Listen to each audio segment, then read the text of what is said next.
아버지께서 나를 세상에 보내심같이 나도 너희를 세상에 보내노라. 우리가 사는 거는 바로 사명으로 사는 겁니다. 목적이 있습니다.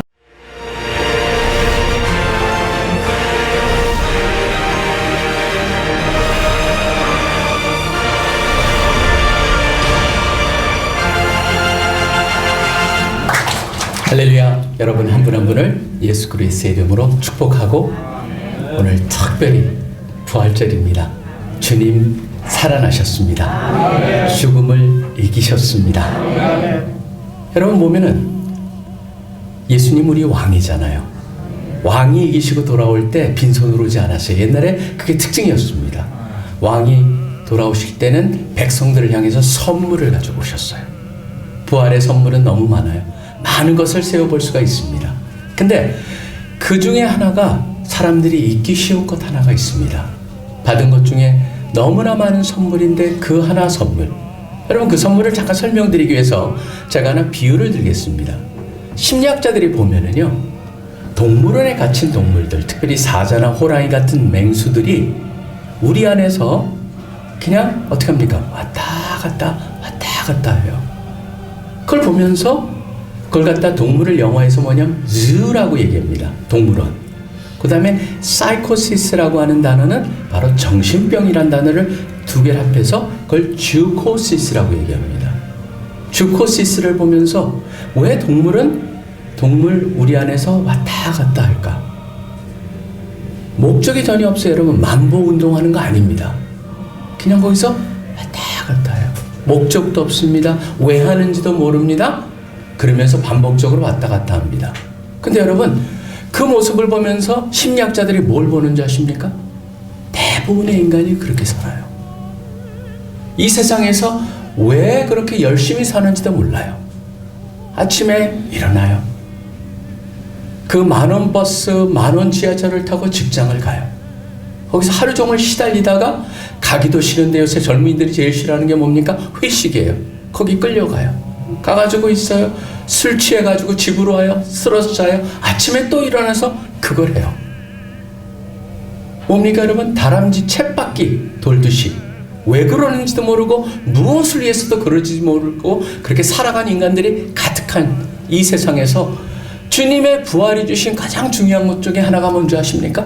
우리에게 왜 살아야 되고 무엇을 위해서 살아야 되고 무엇을 해야 되는 사명을 주셨다는 거예요. 우리는 사명을 받은 자들입니다. 그렇기 때문에 요한복음에 보시면 20장에 제자들 앞에 부활하셔서 예수님이 나타나세요. 그리고 뭐라 그런지 아십니까? 평안을 끼친다 하면서 그 다음에 하신 말씀이 사명입니다. 아버지께서 나를 세상에 보내심같이 나도 너희를 세상에 보내노라. 우리가 사는 거는 바로 사명으로 사는 겁니다. 목적이 있습니다. 왜 사는가가 분명합니다. 저는 우리가 부활절에 예수님께서 주신, 우리를 향해 주신 수많은 선물 중에서 가장 중요한 선물 하나를 다 붙잡길 원합니다.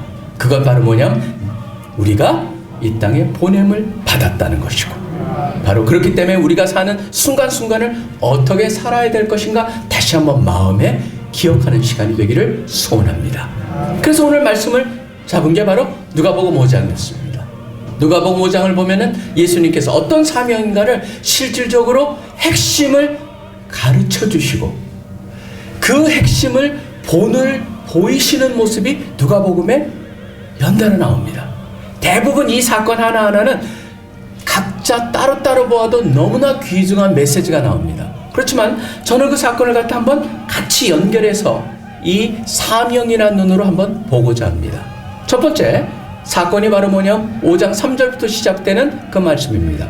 5장 3절에 보시면 이미 너무나 잘 아시는 말씀이죠. 베드로와 그 친구들이 밤새도록 물고기를 잡으려고 갈릴리 호수에서 밤을 새웠습니다. 근데 하나도 못 잡았어요. 하나도 못 잡았는데 그때 예수님께서 이들에게 뭐라고 말씀하시냐면은 4절에 보면 깊은 데로 가서 그물을 내려 고기를 잡으라. 여기서도 굉장히 많은 얘기를 우리가 할 수가 있을 것입니다. 그런데 시몬이 어떻게 하냐면은 시몬이 대답하여 이르되 선생님 우리들이 밤이 새도록 수고하였을 때 잡은 것이 없지만은 말씀에 의지하여 내가 그물을 내리리라. 사실은 참 흥미롭습니다. 왜냐하면 목수가 어부한테 조언을 하거든요. 밤새도록 실패한 어부에게 목수가 조언을 하는데 중요한 건 뭡니까? 베드로가 그 얘기를 받아들였다는 거예요. 내가 평생 어부지만 목수인 당신의 말을 듣겠다 해가지고 깊은 곳에 그물을 던집니다. 그랬더니 한 번도 경험하지 못했던 풍어를 경험합니다. 풍어를 경험하면서 그때 여러분 놀라운 사건이 벌어졌을 때, 우리가 믿을 수 없는 사건이 벌어졌을 때 그것을 앞에는 뭐가 생깁니까? 여러분 기쁨도 있지만 뭐가 생깁니까? 두려움이 생깁니다. 두려워집니다. 그렇게 지시한 그분을 향한 두려움, 바로 그 두려움 뭐였냐면 내가 당신 앞에 당신과 같은 분과 함께 있을 자격이 없습니다라는 고백을 합니다. 그랬더니 그 고백을 향해서 하신 말씀이 10절이었습니다. 너무나 의미 있는 말씀입니다. 예수께서 시몬에게 이르시되 두려워하지 마라. 그리고 하신 말씀이 너무나 대단한 말씀입니다. 이제후로는 네가 사람을 취하리라 하시니. 근데 사람을 취하리라 이 말씀은 우리 성경은 조금 더 저는 구체적으로 이것이 표현됐으면 좋을 뻔했다는 생각이 듭니다. 물론 그렇습니다. 잡는다는 게 고기는 잡아서 먹기 위해서, 죽이기 위해서 잡습니다. 그런데 여기 사람을 취하리라고 번역된 이 헬라어 단어는 참 의미가 있습니다. 뭐냐면 살아있다라고 하는 형용사랑 잡는다라고 하는 두 단어가 합쳐진 겁니다. 그래서 사실은 헬라에 보면 이게 조스라고 하는 그 단어는 뭐냐면 살아있다. 그 다음에 아그레오라는 단어는 잡는다. 이 단어는 뭐죠? 저브레오라고 하는 단어가 되어 있습니다. 여러분 보시면은 사람을 잡습니다. 그래서 이 단어가 쓰여질 때는 전쟁에 나가서 포로를 생포했다라는 데도 쓰이는 단어입니다. 근데 여러분 이걸 잘못하면 우리는 결국 하나님을 위해서 세상 사람들을 생포하는 자야. 여러분 사실은 이거보다는요 더 좋은 편이 뭔지 아십니까? 비유적으로 봤을 때 이렇게 말할 수가 있습니다. 사람의 마음을 사로잡는 사람들이에요. 다른 사람의 마음을 얻는 사람들이에요. 그래서 여자가 남자의 마음을 빼앗았다라고 할 때 쓰는 단어예요. 우리가 다른 사람의 마음을 빼앗았다라고 하는 거예요. 바로 그게 여기서 쓰이는 단어입니다. 그 얘기를 듣자마자 너는 이제 다른 사람을 위해서 마음을 빼앗고 나를 위해서 그들의 마음을 사로잡는 그 일을 할 것이다 라고 예수님께서 말씀하시니까 베드로가 어떻게 합니까? 친구들과 함께 그들이 배를 육지에 대고, 중요한 건 모든 것을 버렸다. 이것도 잘못 해석하면은 기독교인이 되는 순간 세상에 하는 일을 다 버려라. 여러분 이게 아닙니다. 베드로 케이스는 예수님의 제자가 되기 때문에 그 일을 했지만 지금 우리한테는 모두가 하던 일을 다 중단하고 다 선교사가 되고 목사가 되고 사역자가 되고 그게 아니죠. 핵심적인 건 뭡니까? 바로 자신이 추구하던 최우선순위가 바뀌어버린 겁니다. 최우선순위가 바로 사업을 하던 사람이 그 전까지 뭡니까? 사업하는 사람 대부분은 바로 이익을 만들고 돈을 추구하는 그것이 돈이 핵심이었다는 예수님의 제자가 되는 순간 일어나는 건 뭡니까? 그 모든 것을 중요하지 않게 여기는 게 아닙니다. 제가 아는 한 분도 있습니다. 우리나라에서 가장 부자 중에 하나였던 분입니다. 근데 지금은 그분이 하다가 잘 안 돼가지고 그래서 좀 어려워졌지만 그분이 항상 의문이 가졌던 게 이런 거였다고 합니다. 자기는 사업을 하는 사람이고 특별히 돈을 갖다가 굉장히 중요하게 남의 돈을 굴려서 돈을 불리는 일을 하고 있어요. 근데 교회 갈 때마다 가장 부담스러웠던 단어가 뭐였냐면은 하나님을 가장 중요하게 여겨라, 하나님 다른 것을 버려라, 그런 거였는데 어느 순간에 깨달음을 주셨대요. 뭐냐면 자기는 돈을 중요하게 여겨야 돈을 번다. 그런데 어느 날 돈 중요하다, 근데 하나님이 더 중요하다, 이 한마디가 자기를 뒤집어 버렸다는 거예요.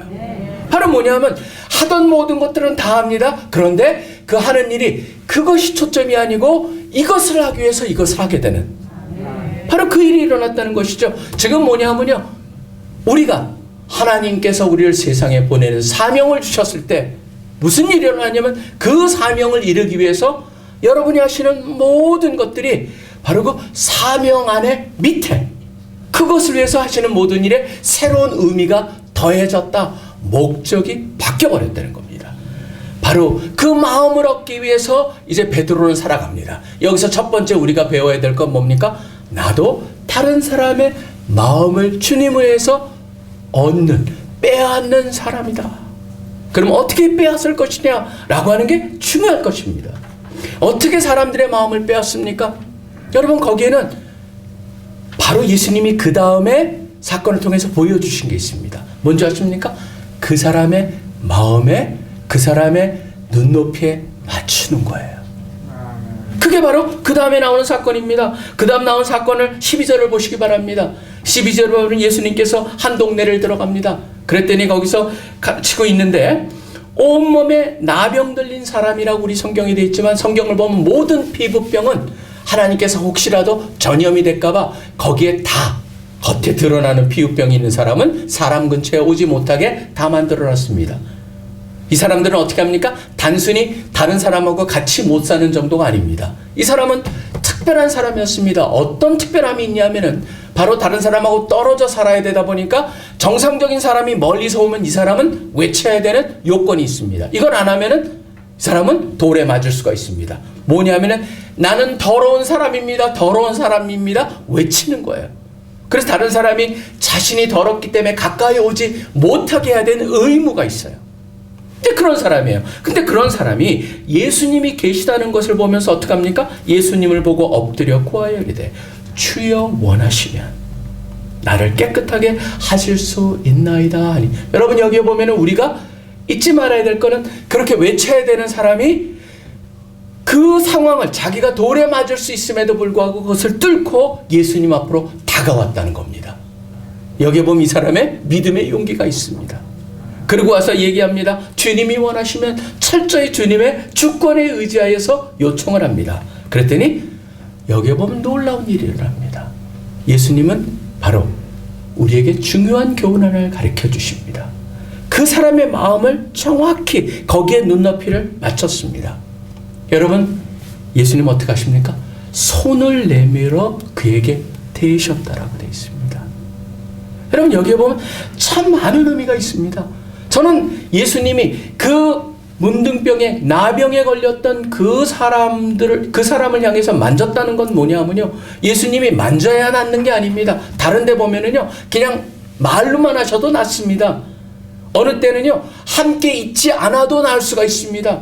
나중에 보면 백부장 같은 경우에는 하인이 나을 것이다 그랬더니 예수님이 가지도 않았는데 백부장이 오실 필요도 없습니다. 말로만 하시면 됩니다라고 했는데 다 낫습니다. 거기에 만지실 필요가 전혀 없었어요. 근데 예수님은 그를 만지십니다. 왜 그러셨을까요? 버림받은 사람이었습니다. 심지어 가족까지도 버린 사람들이었습니다.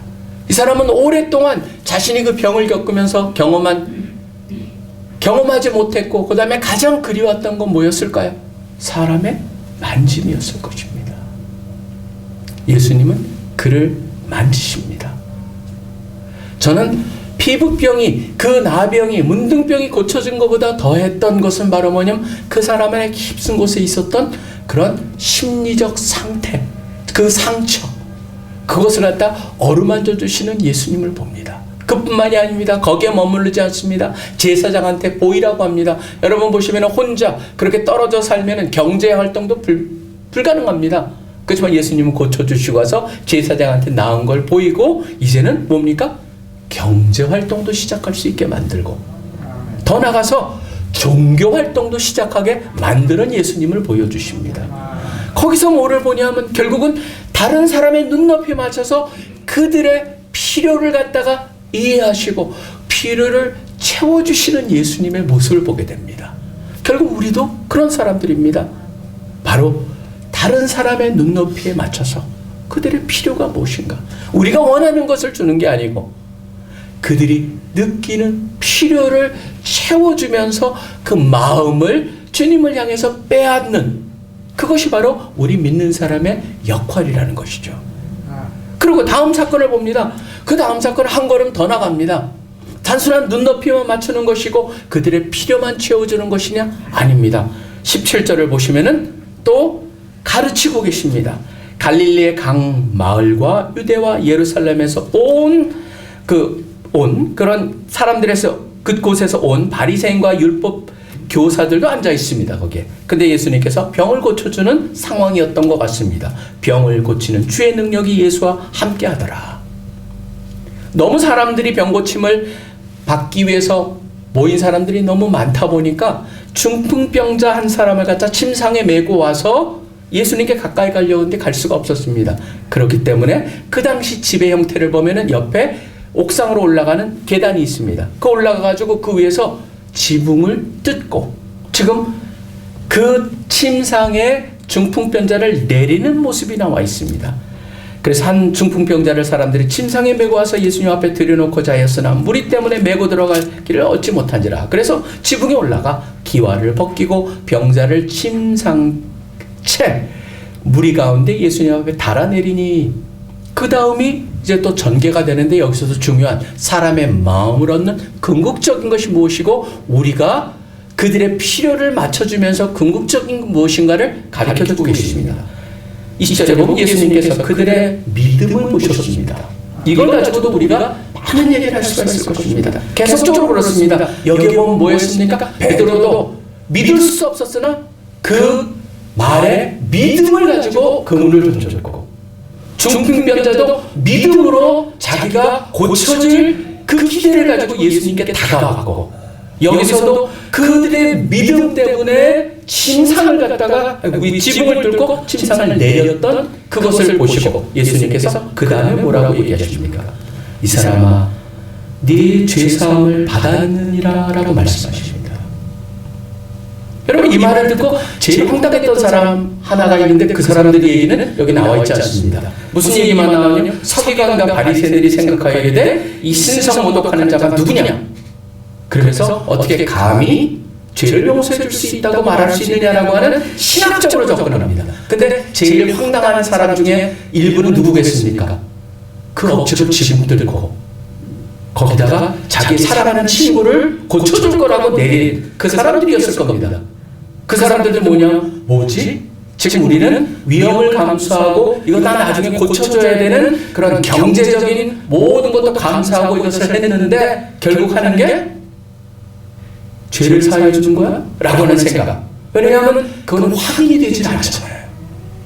그러니까 확인이 되지 않는데 고쳐줘야 되는데 왜 안 고쳐주고 저런 얘기만 할까? 또 한 사람 저 무리들은 뭐라고 그러냐면 감히 저런 얘기를 어떻게 하지? 라고 하는 그런 분위기 속에서 예수님은 그 사건을 정확히 아시죠. 그들의 마음을 이해하시고 그 다음에 하시는 말씀이 예수께서 그 생각을 하시고 대답하여 이르시되 너희 마음에 무슨 생각을 하느냐? 네 죄사함을 받았느니라 하는 말과 일어나 걸어라 하는 말이 어느 것이 쉽겠느냐? 너희들이 보기에는 죄사함을 받았다는 말이 쉽게 들리겠지 증명이 되질 않으니까. 근데 그거가 훨씬 어렵다는 얘기를 가르쳐 주신 거죠. 왜냐하면 바로 예수님이 오신 이유가 여기 있기 때문에. 예수님은 이 세상에 있는 모든 존재는 다 살기 위해서 왔습니다. 그렇지만 한 분만 죽기 위해서 오신 거예요. 그 죄를 위해서. 그러니까 여러분 초대교회를 보시면요 이 메시지를 정확히 이해했기 때문에 예수님의 탄생에 대해서 관심이 없었어요. 예수님이 언제 태어나느냐 그거는요 나중에 삼재일이 와서 정해졌습니다. 예수님을 12월 25일로 하자. 가장 중요한 점은 바로 뭐였냐면 예수님이 십자가에 돌아가시고 부활하신 부활절이 제일 중요한 날이었어요.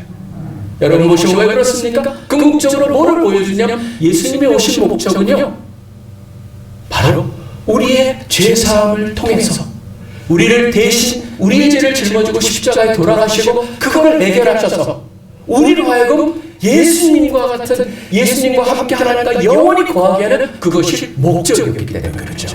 죄사함 그것이 바로 예수님의 가장 중요한 목적이었습니다. 그렇기 때문에 여기서도 그 말씀하십니다. 그게 쉽게 보이지? 아니야. 내가 해결할 것이고 내가 그 권한이 있고 내가 그 권위가 있다는 걸 분명히 말씀하시고 그를 갖다가 일으켜 주시죠. 그래서 여러분 여기 보시면은 결국 우리한테 주시는 굉장히 중요한 교훈 하나가 있습니다. 그게 뭔지 아십니까? 단순히 남을 도와주는 존재가 아니라는 것이죠.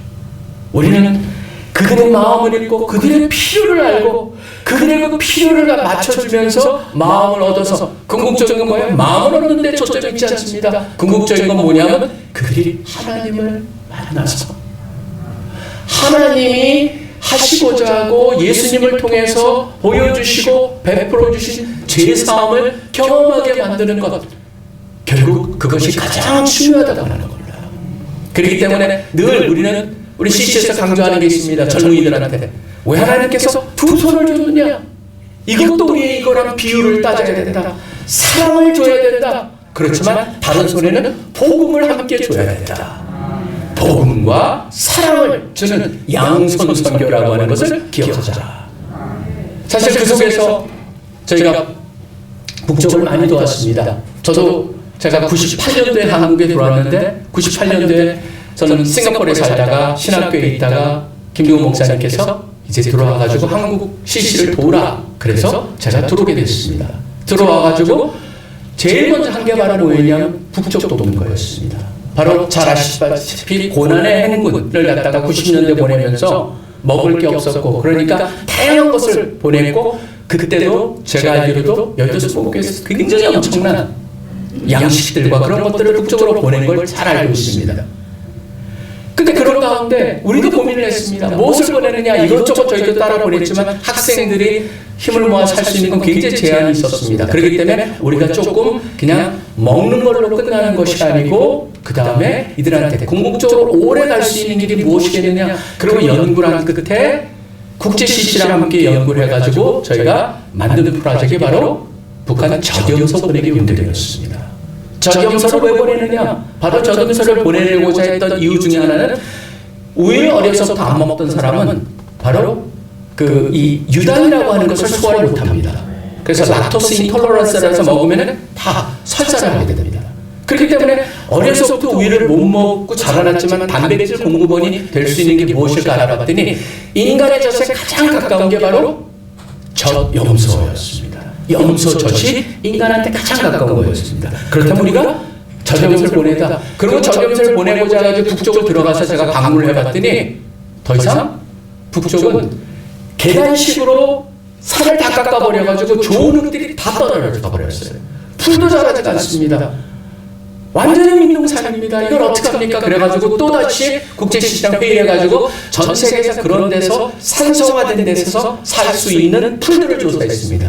5개 풀을 가지고 북쪽에 심어가지고 5개 종류를 심어서 가장 잘 자라는 풀 2가지를 골라가지고 저희가 풀판부터 만드는 걸 시작을 했습니다. 풀판을 만들고 제가 그것 때문에 북쪽을 7번을 갔었습니다. 그리고 저염소를 사기 위해서 뉴질랜드를 2번을 갔습니다. 뉴질랜드에서 가장 좋은, 여러분 보면 염소가 젖이 있으면 얼마나 나와? 여러분 아니에요. 우리가 아는 건 제네종입니다. 사네인이나 토겐버그 같은 그런 특별한 종은요 하루에 염소젖이 7에서 8리터 나와요. 얘네들은요 하도 젖이 커가지고 제일 약한 게 허리예요. 그래가지고 거기에 모기가 쏘이면은 요마비라고 해서 허리가 마비되기 때문에 얘네들은 400m 위에서 살아야 됩니다. 모기들을 쏘는 것을 갖다 모기들을 없는 곳에 되도록 하기 위해서. 그래서 뉴질랜드 가서 걔네들을 사와가지고 홍천 높은 곳에서 적응 훈련을 시켜가지고 보냈습니다. 북쪽에 저희가 학생들이 모금을 해가지고 저희가 10,000 마리를 보내는 목표를 해서 나중에는 3,000마리 이상 보내서 임시를 시켜가지고 보내다 보니까 새끼가 거기서 나와서 키우게 되는데요. 그것이 바로 북쪽을 돕기 위한 구체적인 거였습니다.